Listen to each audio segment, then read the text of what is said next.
Aleshores Déu va pronunciar totes aquestes paraules. Jo sóc Javé, el teu Déu, que t'he fet sortir del país d'Egipte, de la casa d'esclavatge.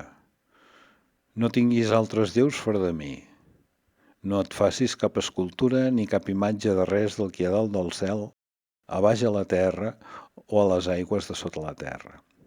No les adoris ni els donis culte, perquè jo, Javé, sóc el teu Déu, un Déu gelós que castigo la culpa dels pares en els fills fins a la tercera i quarta generació dels qui no m'estimen. Però mantinc fidelment el meu amor fins a la 1000ª generació dels que m'estimen i observen els meus manaments. No juris en nom de Javé, el teu Déu, en fals, perquè Javé no deixarà sense càstig el qui jura en el seu nom en fals. Recorda't de santificar el dissabte.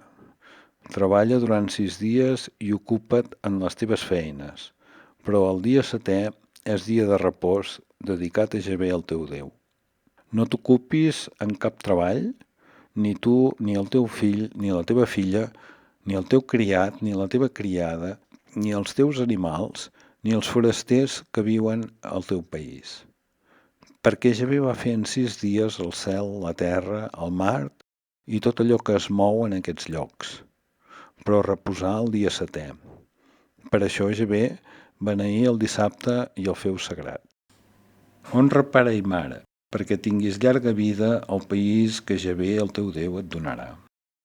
No matis, no cometis adulteri, no raptis cap home, no llevis fals testimoni contra el teu proïsme. No desitgis la casa del teu proïsme, no desitgis la muller del teu proïsme, ni el seu criat, ni la seva criada, ni el seu bou, ni el seu ase, ni res que li pertanyi.